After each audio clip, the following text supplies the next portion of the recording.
Now, the American President Joe Biden was the one who in fact pulled American troops out of Afghanistan. And the stakes are now high for him in an election year where Joe Biden is now facing active wars in places such as Ukraine, Israel, Red Sea and now Yemen. Let's take a look at the track record and also the road ahead for this wartime American president. In 2021, Joe Biden assumed presidency of the United States of America in January, and he led the disastrous exit of American troops from Afghanistan in that very year, ending the nearly about 2-decade-long American presence in Afghanistan. Now, Joe Biden said that the pullout was essential to protect American troops from further attacks in Afghanistan.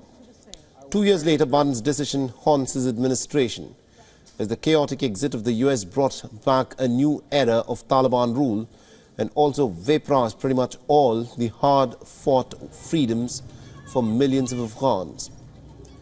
With lessons being learned, Biden had to shift his focus to another war that unfolded the very next year of his presidency. And this, of course, is the Russian invasion of Ukraine in 2022, which saw Joe Biden rallying NATO allies to boost Ukraine's defenses and to provide it with billions of dollars in key military aid. But in its third year, the Russia-Ukraine war has entered into a stalemate in the US Congress over further military and financial aid for Ukraine. Biden is facing the heat in an election year with the West's support showing signs of deep stress without making any progress towards a decisive victory. 2023 has, of course, put Biden in a pretty big test in West Asia as well.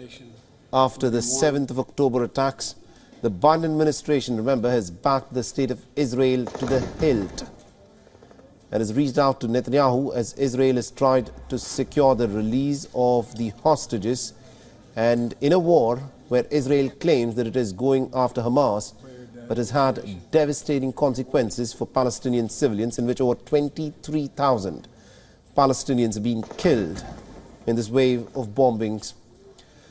So with the US stonewalling calls for a ceasefire and vetoing every draft resolution that has been tabled at the UNSC, and Israel continuing to pound the Gaza Strip, resulting in horrific civilian casualties in the Gaza Strip, the question, of course, is, has Biden done enough? With the threat of the war now spilling over into other parts of West Asia, Biden administration is, of course, engaged in hectic diplomatic parleys with other Arab nations to ensure that the war stays contained. The Biden is also facing another big challenge with the Iran-backed Houthi rebels attacking certain cargo ships who are used for trade with the state of Israel in the Red Sea. The Houthis say that they are attacking these ships in solidarity with the Palestinians who are being bombed by the Israelis. Now, in retaliation to the Houthis, the United States and the United Kingdom, in what is quite clearly an escalation, have launched a series of air bombings on targets that they claim are that of the Houthis. The American President Joe Biden, in his statement, has said that he had directed the American forces to carry out these attacks with support from other nations such as Australia, Bahrain, Canada and the Netherlands.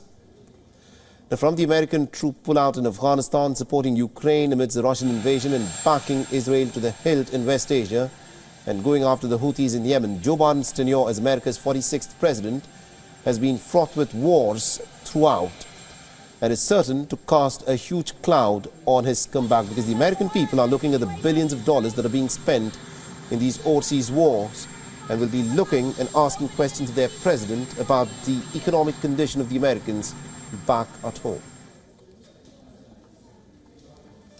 WION is now available in your country. Download the app now and get all the news on the move.